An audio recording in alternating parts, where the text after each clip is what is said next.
Welcome back to The Narrative. Game week 4 is in the books. We are now at an international break and impasse. Time for us to take our breath collectively. We'll ask you this week about what is the biggest misconception about your club. But before we get underway and look at your clips, Jim, you've got something to say, haven't you? Yes, I do, Kweku. First of all, thank you to you, Kweku, because we record this quite early, guys. And you're there every single time. And Kweku's going to be hosting throughout the season. This is his baby. And yeah, I just want to thank you. But I also want to thank everyone who's joined the Discord server and encourage more people to get involved. First of all, the people that have got involved in terms of the moderators, the over 6,000 people we have on the Discord server now in 20 different channels. And they are all thriving. I was chatting to Catherine, who's going to be one of our contributors today. And I said to her, "It's calmed down, has it calmed down a bit?" And she went, "No, it's not calmed down at all."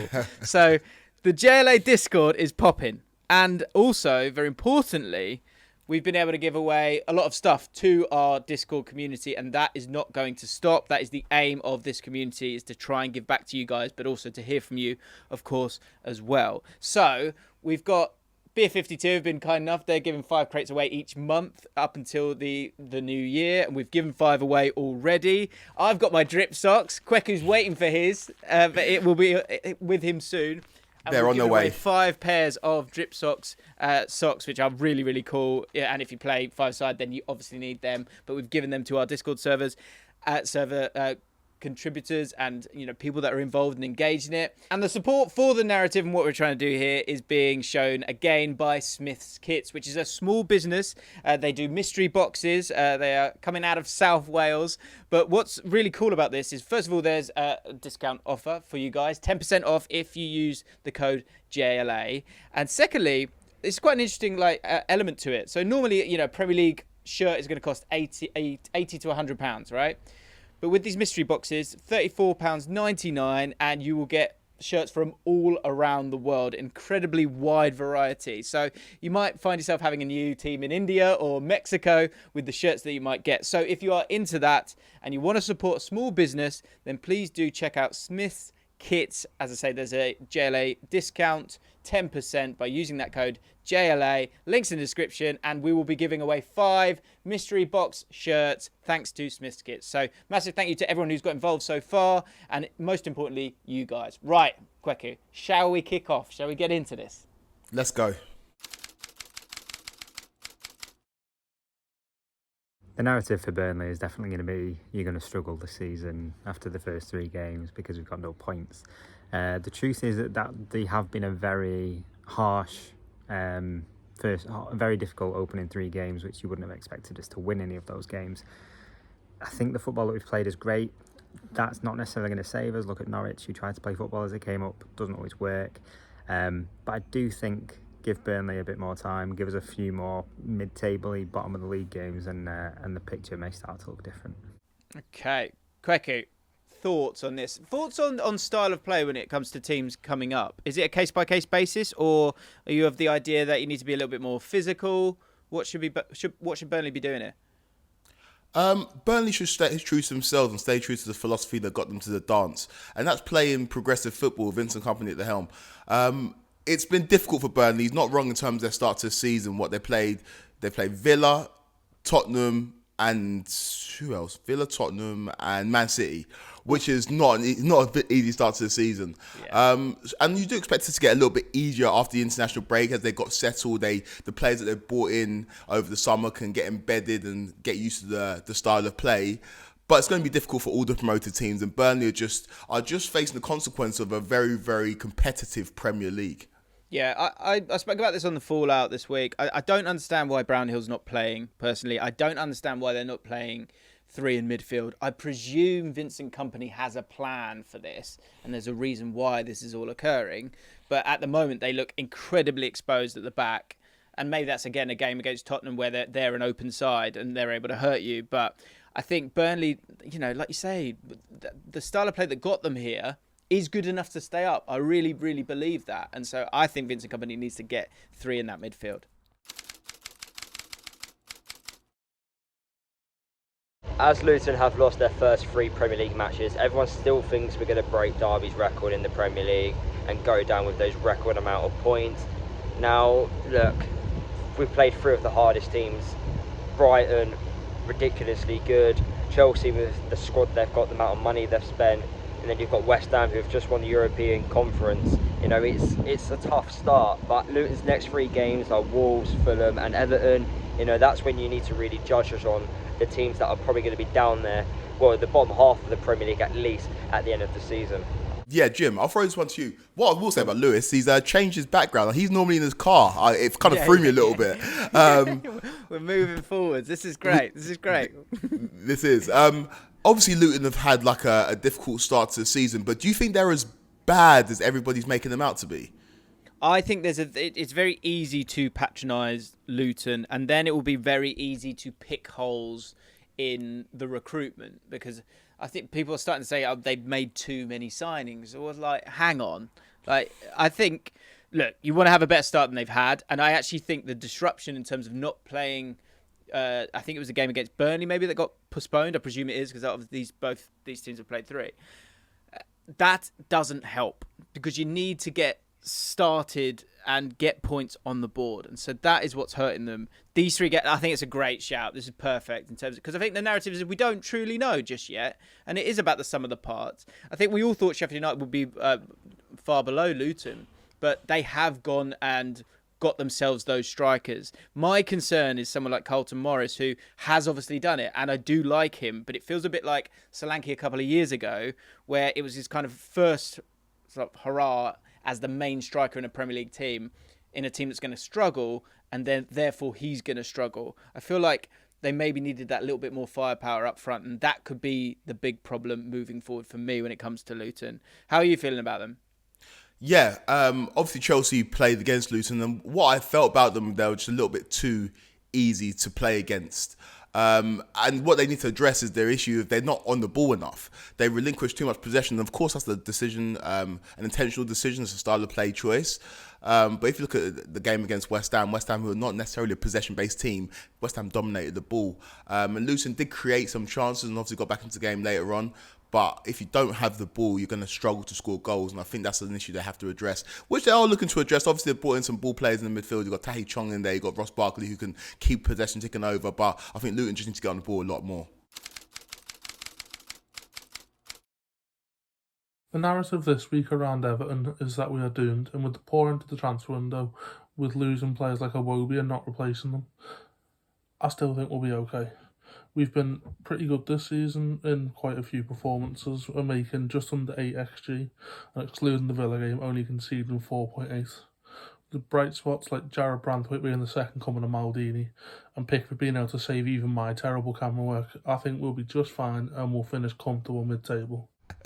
I absolutely love Mikel. He's a narrative regular. And what I like about Mikel, he takes feedback. Last week we complained about the camera angle. This week he's got a new camera angle and I love it. The new Maldini as well. There's so much to digest in that video. Obviously, I think for Everton, making sure they didn't lose that game against Sheffield United with the couple of saves at the death from Jordan Pickford was amazing. But I want to get your opinion on it. Do you think Everton are doomed this season? Absolutely. Okay. So there's 2 problems here. And Mikel, love it. Loving your work. We're getting there. New feedback, okay? The line behind you is on a bit of a wonk, okay? So that's one thing. We need to straighten that up just a touch. And you've got a lovely window to your left there. Let's face that window. And let's have some lovely light on our boy Mikel, who was an absolute... everyone was really loving Mikel in the comments last week. So Mikel is a regular. We've got a few regulars now, which is great. And I think this is what's going to be so exciting as the weeks progress, is that we're going to have our own characters. I can see it. I can feel it already. So this is great. And Mikel, you're a funny guy. I love it. Okay, Everton. I'm not worried about Everton yet. They're certainly not doomed. Certainly not doomed, because those first 2 games at home, Fulham and Wolves, I mean, it was an absolute travesty. Both goalkeepers won man of the match. They created a hell of a lot. And last year, if you remember, they started well, Everton, and their XG was really bad. But they were sort of like, oh, they've got the best defence in the top 5 leagues, but the XG was really poor. So, and we all know how that panned out. My concern is next game's Arsenal at home, and you have beaten them in the past, but after that, Brentford, Luton, Bournemouth. Now, after that run of games, you will have played a lot of teams at home that you probably should be beating. Luton are at home, Bournemouth are at home as well. And if you don't have a lot of points by that point, and let's say 7-8 points, that's when it's going to get really hard down the road, because these are the games that you've got to pick up points. And sadly, when you don't pick up points, you put on pressure for later down the road. But I'm okay with Everton right now. I think they'll be functional. I think they've brought in some good players. I like Beto. He's pretty scary. He's a bit like Duncan Ferguson. I'm feeling positive about Everton right now. What percentage of likelihood do you have for Everton going down, Kweku? Do you know what? When teams are dicing with death for a number of years in the Premier League, it's inevitable that eventually they will go down. I think it's 50-50 at this point. Obviously, Sheffield United have surprised a lot of people in the Premier League this season in terms of how competitive they've been. I think people got Luton pegged to go down, and Burnley haven't made a great start. So at the moment, it's looking like 3 out of those 4 teams. But Everton have got history in terms of getting out of this position. So right now, it's 50-50, but who knows what can happen. The narrative around Sheffield United this week is that we've had a poor start to the season after only picking up 1 point from our first 4 games. But in my opinion, this narrative is incorrect. The truth is that each game we've looked better and better, and we've brought in some key plays at the end of the window. We actually have the best goal difference in the bottom 5, and we're currently not even in the relegation zone. And if at the start of the season you offered any Sheffield United fan that after 4 games we wouldn't even be rock bottom, they'd snap your hand off.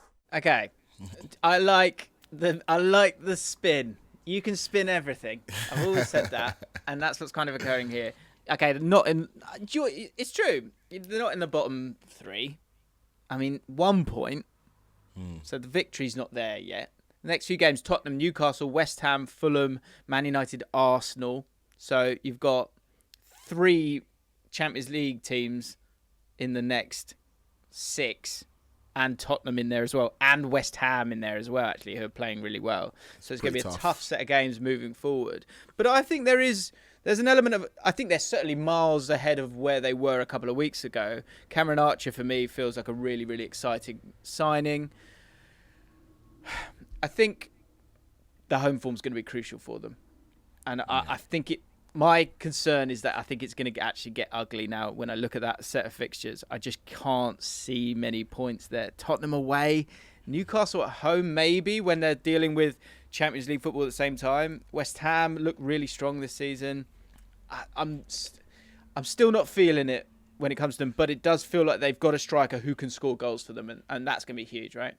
Definitely. When Limon and Jay left a couple of weeks ago, it looked like the sky was falling at Sheffield United, but they've been competitive in their last few matches.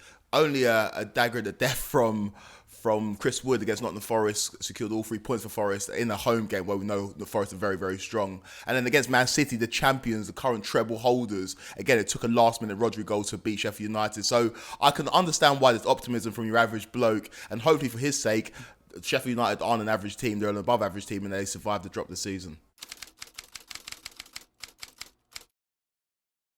The biggest misconception on our start to the season is that we started poorly.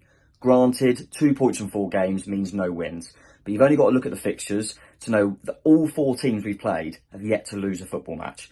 We've got injuries, we've gone from one style to completely the opposite with a new gaffer. And how do we get on against them teams last season in the reverse fixtures, I hear you ask? We lost 4-0, 9-0, 3-2 and 2-0. It's small steps, but it is progression. Everyone, stay calm. Stay calm, everyone. Stay calm. Again, I do agree. The Premier League's about getting points, and everyone had high hopes of Bournemouth at the beginning of the season. It will be very frustrating the way they drop points against Brentford. That 93rd minute goal from Brian and Buemo. That was definitely a game that Bournemouth should have won. But if you look at the signings they've made, Do you think? When you get into a game, that. Oh, well, because they're 2-1 up. They're 2-1 up, and it's 93rd minute. That just feels like a 2 points dropped. No. Well, so the thing I was going to... I saw one of Tom's videos, and it was his reaction after the Brentford game, because I was intrigued to hear what he'd have to say, because I was chatting to my mate about it. And my mate was like, we hit the post quite a few times. We missed 2 absolute sitters. And Mbeumo missed an absolute sitter that Ian Wright got incredibly angry about in Match of the Day. Yeah, so I get what you mean. In terms of the game state of being 2-1 up with not long left, fine. But Bournemouth should have lost that game. Brentford should have won that game. That fair enough, but Bournemouth didn't win that game, and I think that's going to be their issue. I think Bournemouth are going to play decent football this season. Obviously, Iraola's a progressive coach, but it's about getting those points on the board. What I will say is that after the international break, they've got Chelsea, and we know how much Bournemouth love to play against Chelsea. Got a great record against my boys, so that's probably 3 points there for you guys. The misconception around Wolves at the moment is that we are still in trouble and we're going to get relegated. However, I believe that to not be the case, as if you look at the stats from the first 3 games, you'll see that our XG is very similar to the XG allowed, which means that we're creating a good amount of chances, we're just not being clinical enough right now. Gary O'Neill is a brand new manager. He came in at the start of the season, and it's going to take a while for his methods to work and for him to get the message across to our players. As soon as we're able to become more clinical in that final third, we will eventually start winning games, and we should be relatively safe come the end of the season. So there's a few things here. First of all, it's very clear what the theme is here, which is, for the teams down the bottom, it's keep calm. And I appreciate that, and I think that's the right thing to do for Ryan. Second of all, I think it's a great point that he makes in terms of, say, XG from open play so far this season, 5.18 expected goals. They've only scored 2 from open play so far this season. They're actually exceeding their set play XG, 1.56. They've scored 2 goals, so pretty much bang on it, basically. But he also says, once we become clinical, it'll all be fine. That's the one thing that I would be concerned about. But I kind of put Wolves in a similar mould to Everton, probably a different style of football, but a similar mould in the fact that if one of those strikers can start to run hot, then that will keep them away from danger. Maybe still in that bottom 5 or 6, but away from danger. But I don't think there's any real trust that can happen. We haven't seen that for several years for Wolves and for Everton, because Dominic Calvert-Lewin can't stay fit, but of course they brought in Beto now.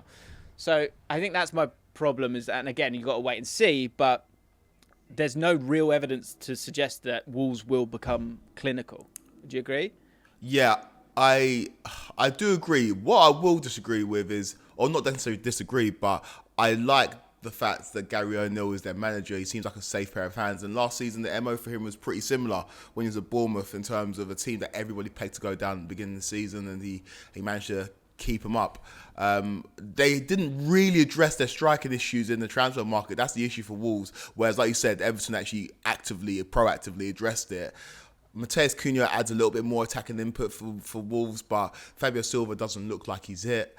Huang maybe can run hot, like you said, but like all the teams down the bottom, it's going to be putting the ball in the back of the net that's going to be the issue. I just think that Gary O'Neill may be the man to keep Wolves up, though, this season.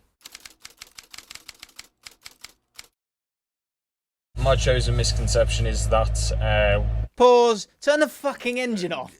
turn Max. Wait. I'm like, James. Fighting, no, Kweku, no. I'm fighting the good fight here. I'm going, all you big broadcasters, mainstream, you're patronising us. We're here, we're proud, and we're as good as anyone else. And then he won't turn his engine off.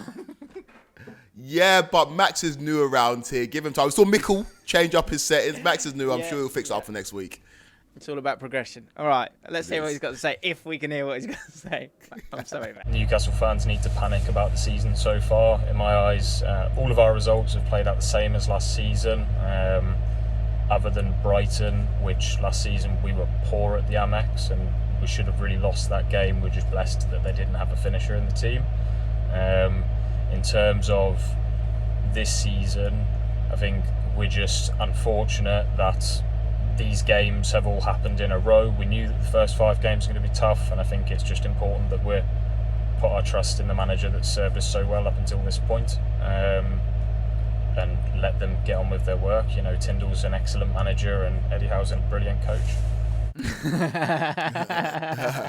Amazing. I like that.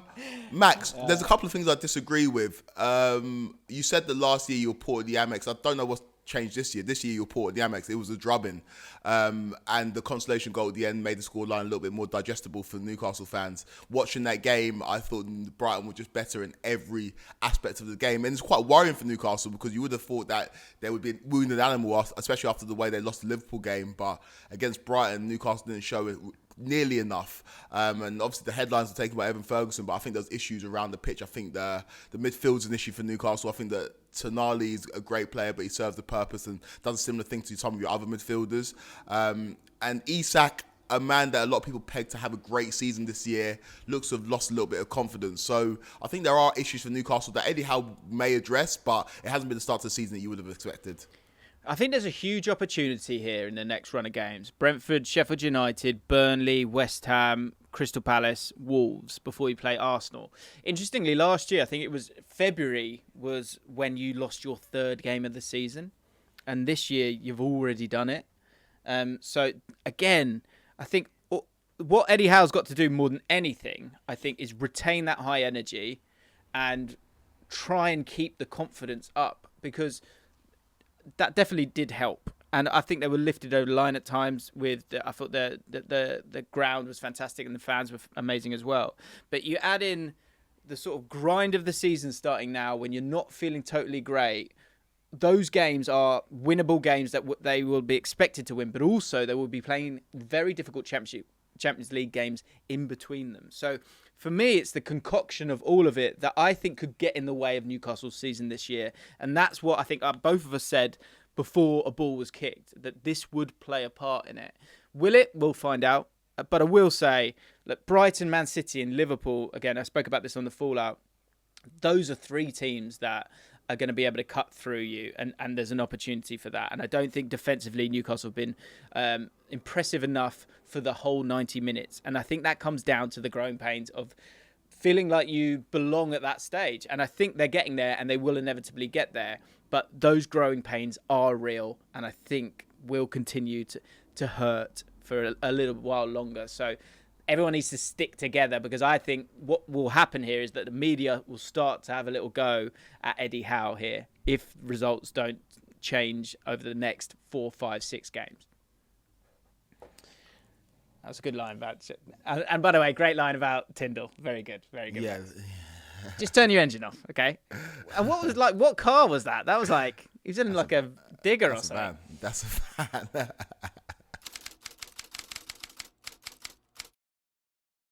The biggest misconception is that Fulham would be okay this season. We had just under 2 weeks to replace Alexander Mitrovic, and it didn't happen. Raul Jimenez does not count. We needed further depth in this transfer window in centre-backs, wingers and central midfielders. None of that happened, and I am sick to death of Tony Khan pretending to be a director of football. He is more interested in some fake wrestling nonsense. Khan has shown a complete lack of ambition and has let the fans down, and most importantly, his manager, Marco Silva.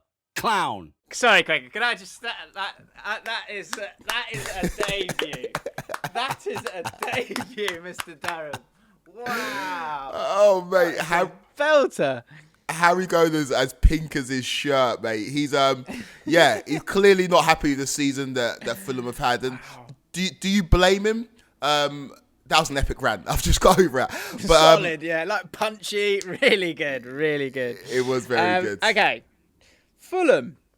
Second season syndrome. Does feel like it's here. I think we were all a little bit worried about Fulham, but we felt like they would have enough... I'm going to use a weird phrase here. Talent juice available to them to make sure they're okay. I wasn't expecting it to feel as good as it did last season. Mitrovic is a funny one because obviously, and again, this is why this part of the season is actually crucial, because they started really well. And then, so that pressure was then never really on them to sort of win games as much, because they were kind of safe, right? And that was the aim. But Mitrovic didn't score many goals in the second half of the season. but he is obviously a talisman, and he's someone that you can rely on to score goals if it got tricky. So that is the concern, I think. Raul Jimenez obviously is not it anymore. And Palhinha, that's probably the only bright thing, is that deal didn't happen. And I think he'll find his feet again, and he'll play, and he'll be crucial. And the Man City game as well, I think, is a bit of a write-off because you haven't got Palhinha and because you're playing Man City, who can pump anyone at any time. So I think I put Fulham in that sort of Wolves and Everton bracket where if it's really not feeling good, they could be wobbling about with the rest of them. But I think in time, they've got enough quality and a good enough manager to help get them over the line this season. How do you feel about it? Yeah, I agree. I think the manager's the biggest aspect of it. They had an uncertain pre-season. Obviously, a lot of players linked away. Mitrovic leaving, who was their talisman. Palhinha was in Germany and the move fell through. There's been a lot of disruption to Fulham start of the season, but I believe in Marco Silva. I think he's a great manager. And even in the Man City game, when the game was 1-1, before Man City scored the goal that should have been ruled offside, where Kanji was interfering with play and Ake's header counted. I think Fulham equipped themselves very, very well in the first half, for the first 30, 35 minutes, and it all just fell to pieces after that. But based on the eye test and based on the fact that they did so well last season, and Marco Silva is a good manager, I think Fulham will be fine. Harry doesn't need to worry. I guess the only fear is that Silva stick around. Like, he's that kind of manager that he does get annoyed. And so if that is the case and the results don't pick up, then I could imagine managers always go, don't they, every season? He could be one of them.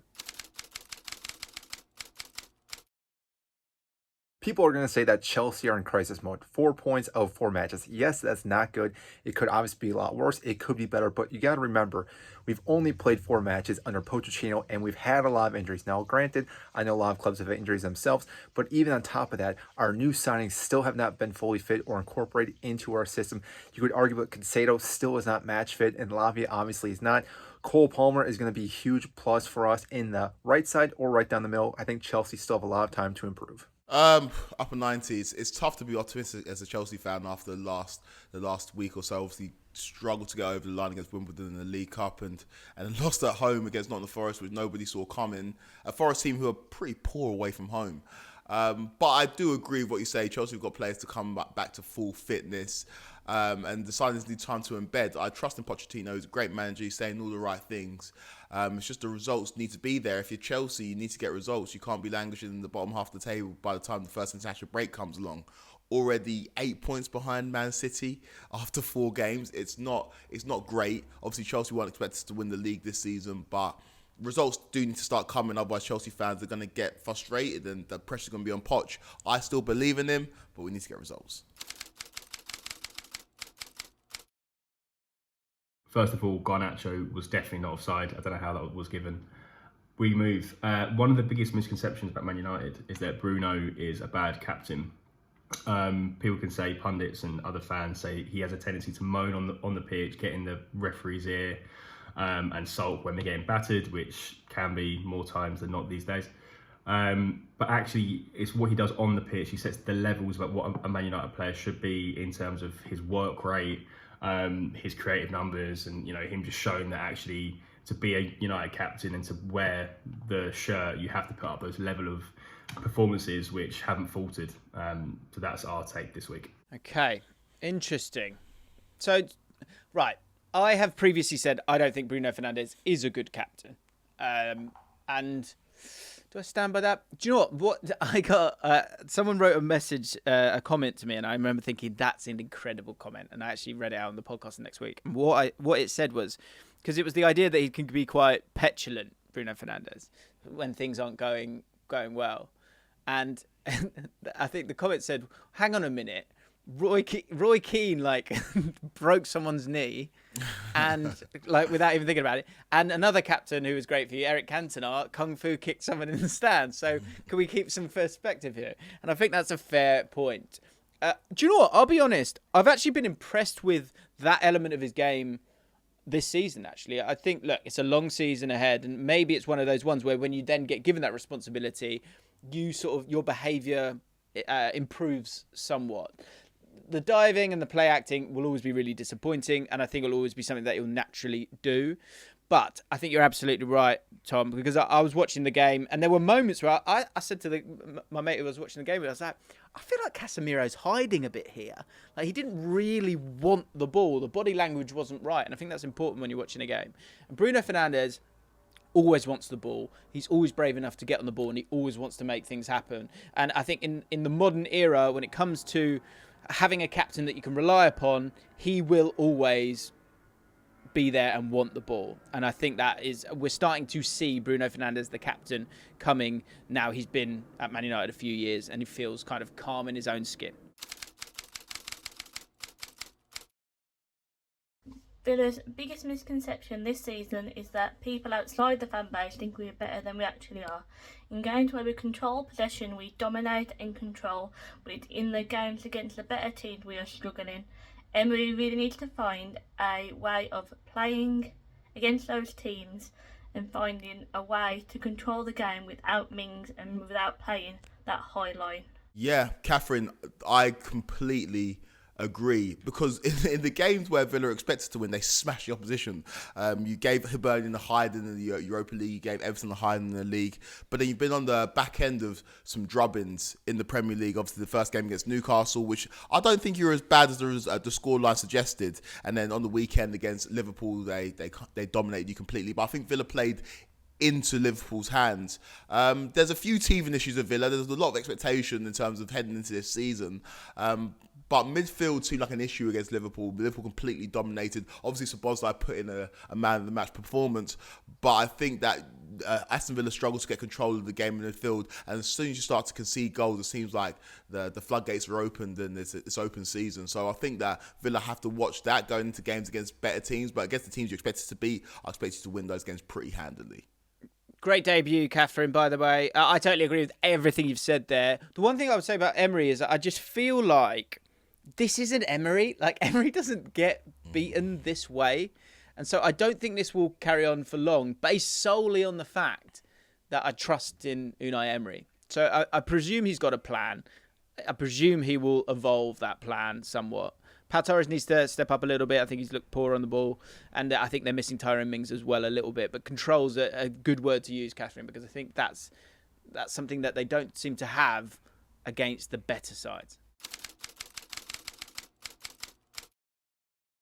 Nottingham Forest are still very poor on the road. This is not entirely true anymore, having been significantly better going back to the tail end of last season, giving Liverpool, Arsenal, Manchester United a run for their money, and then beating Chelsea in our last match with an excellent defensive performance and being very effective on the counter-attack. We're still certainly not the finished article, but we're certainly getting somewhere. We conceded 44 goals last year, only scored 11. We've already scored 4 this season, and it took us until March to do that last year. Rads, great stuff there, mate. Welcome as well. And Rads has got a channel, and links to anyone who's got a YouTube channel who's contributed today will be in the description, just to say. Nottingham Forest, I think, have been really, really impressive. And actually, they're set up. This is the thing. Last year, there were so many different moving parts. And yes, there's been an influx of players this year. But I think the tactical understanding and vision of the team is there for all to see now. And they're getting more fluent with it. They're feeling more solid with it as well. And I think you're seeing that in these away performances. And the home performances at times were kind of sort of buoyant away performances, if that makes sense. It was still about being in transition. It was about counter-attacking. And I think Forest, with the players that they've got now, with a year under their belt, Awanil is an absolute force in this division. Morgan Gibbs-White, obviously, as well. Sangare is going to be really exciting. I think it could be the absolute, flip this year, where Nottingham Forest, who have got a great record, actually, against the better sides as well, can tailor that idea and identity in an away match against any team in the league. And I think they're going to pick up a lot of points away from home this year. They've been very impressive. Can I just add, Ryan Yates, a player who's been highlighted on the narrative previously, great player. I saw him firsthand against Chelsea on the weekend, and it's weird to say, but Forest came and probably won that midfield battle against Chelsea, and Ryan Yates, a player who has been highlighted on here before, was absolutely brilliant. The truth is, Brentford have been severely underperforming their potential thus far this season. Brentford currently ranks 3rd worst when it comes to missing big chances created, and in the 3 games that Brentford have drawn, they have missed 8 out of their 10 big chances created. In those games, Brentford have also outperformed the opponents in terms of XG by an average of 0.65 per match, and this leads us to believe that ultimately Brentford should have more points than they have from the 4 games that we have played. I don't necessarily know if I agree with this. I don't know. It depends on what your expectations are for Brentford this season. They're currently sit 8th in the Premier League table, and their results have been basically on par in terms of what you would have expected from a Brentford team at the beginning of the year. Obviously, you talked about it before in this video, James. The result against Bournemouth, Brentford fans probably would have seen that game as the game they should have won. But scoring a goal with the death to save a point is no mean feat in the Premier League. It's quite difficult to do. And what Brentford have done is that they've managed to avoid losing games and managed to avoid falling into a rut of losing games, and that's important in the Premier League. And I think, if you ask Brentford at the beginning of the season where you'd be after 4 games, this is probably where they'd like to be based on the opposition that they played against. That we're too reliant on Eze. Having lost Zaha and having Elise out due to a long-term injury, people thought we'd be entirely dependent on him to create everything for us. However, we've proved we can create chances from elsewhere.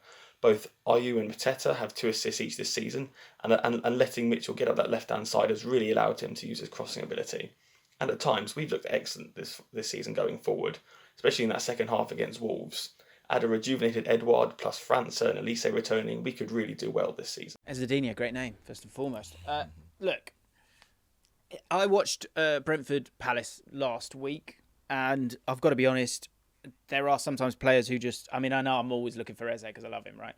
But he was the guy, and he is the guy, and that's okay.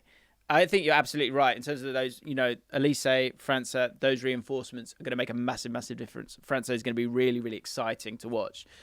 So everyone be ready for that.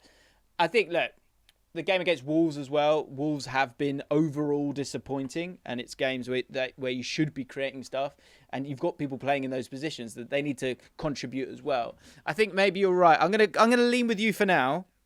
I've got to be honest, I feel like Eze is the guy, certainly when you haven't got Elise in the side regularly. Bottom line for me is Eze is an England international, and he is a playmaker who needs to have as many touches on the ball as well. So that's not something that Crystal Palace fans should apologise for. He's a great player. Give him the ball. Hey, Brandon Fan here. And the misconception surrounding our club is that we are a good team who is going to be totally fine this season. And this is not true. We are very prone to a defensive error. As you've seen at the end of our games, we cannot keep a clean sheet because we let something in the 90th minute.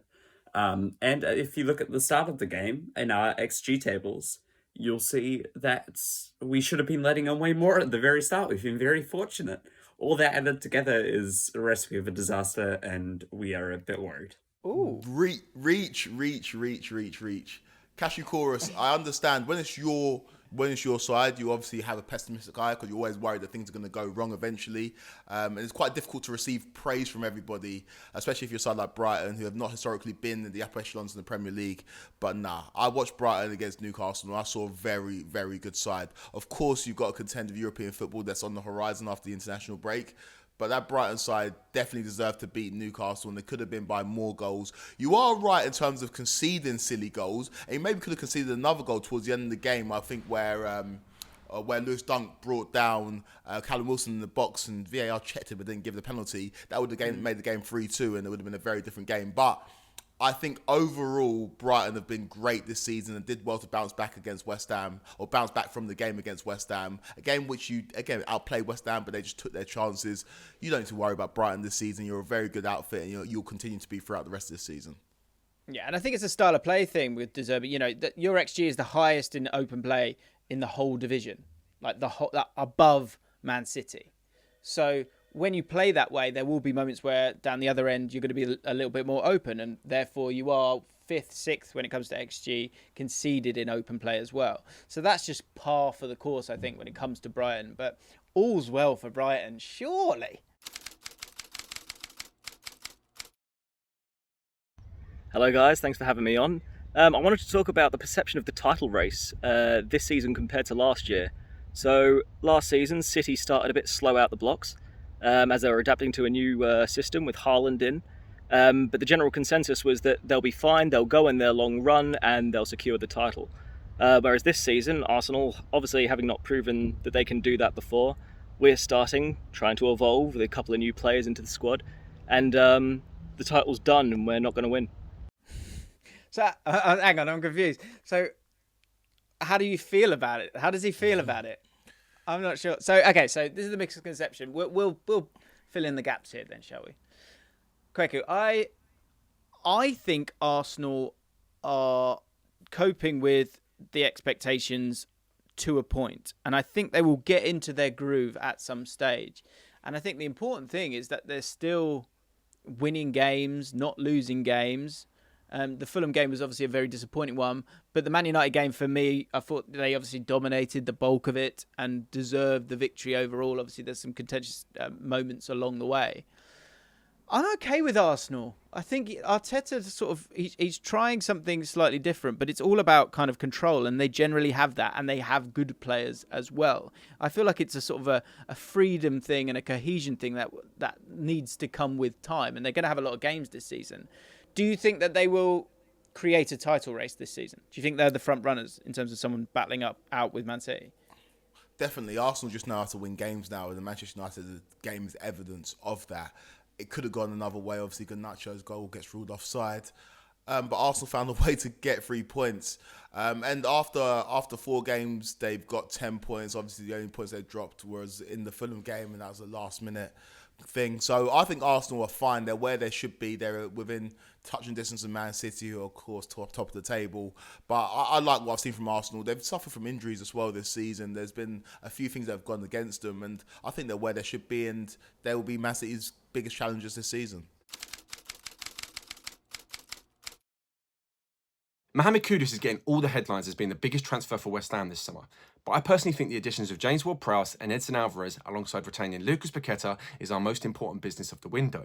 Just a couple of months ago, we lost Declan Rice, and with his departure came a degree of uncertainty as to what was next for the club.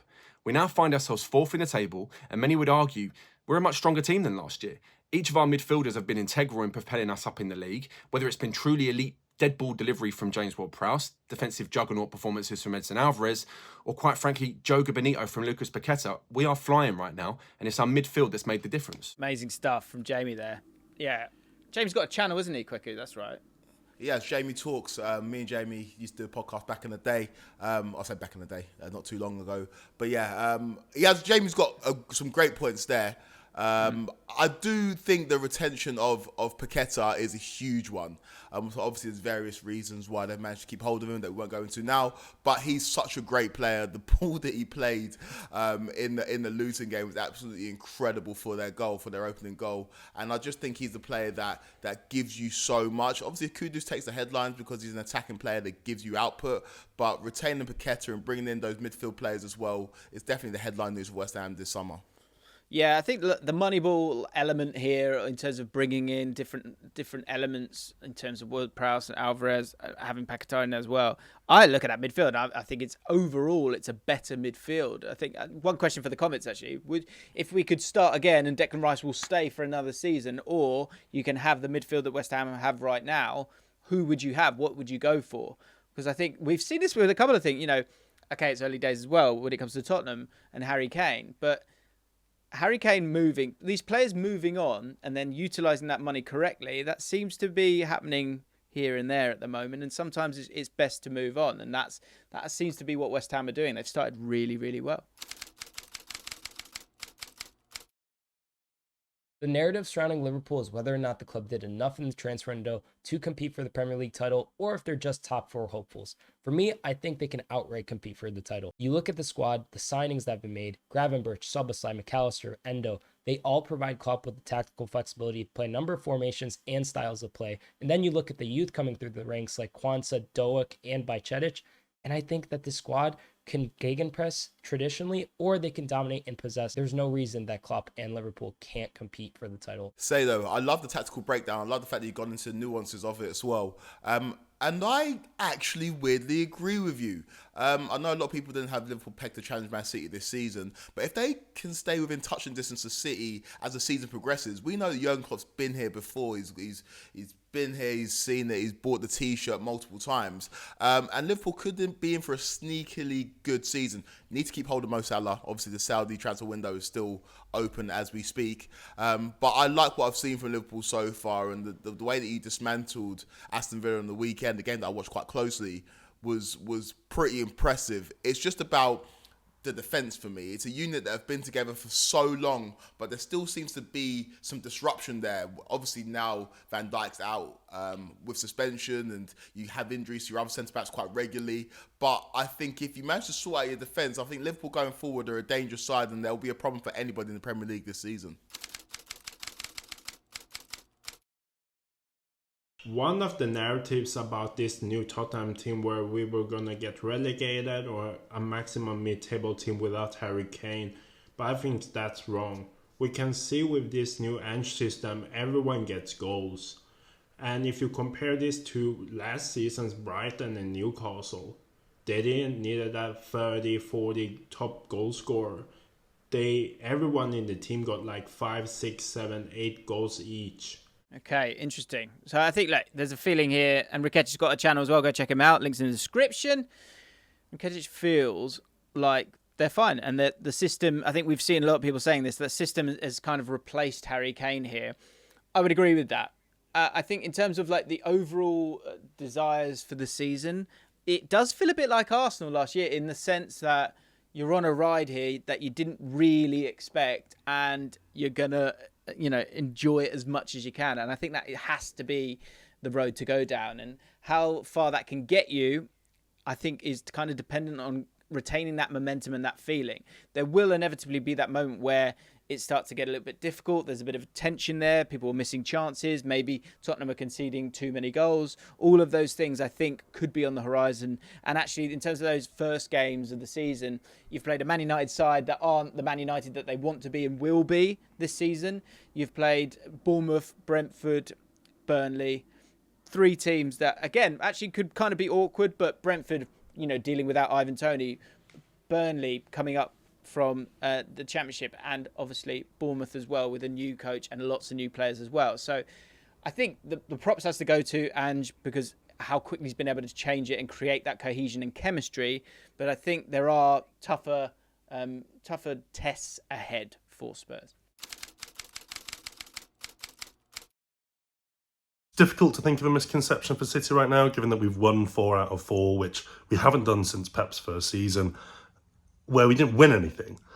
Maybe the misconception right now then is that City is perfect, again, straight away. But we've got to look back at the last few seasons where it's taken some time for the system to bed in, and the first half against Fulham, I think, shows that. There's still a level of rust there, where individual performances from players like Rodri and Haaland have really been carrying the team, where the system hasn't quite bedded in properly yet for this season. But we'll get there. Don't worry about that. You're already there. There's nowhere to get. Man City are the cream of the crop. They're the best team in the Premier League. They're the best team in the world. Got the best manager in the world. Got the best striker in the world. Got the best midfielder in the world. They're the best at everything. And this season has just started off as you would expected. 4 wins out of 4, top of the Premier League. It's going to take somebody doing something special this season to stop Man City in any competition. And like you say, you're just getting going. I wouldn't say you're perfect. I agree with you there. You're not perfect at the moment, but Man City have started pretty slowly over the last couple of seasons. And so the fact that you started this quickly this year and you're not actually up to full speed is ominous for the rest of the Premier League.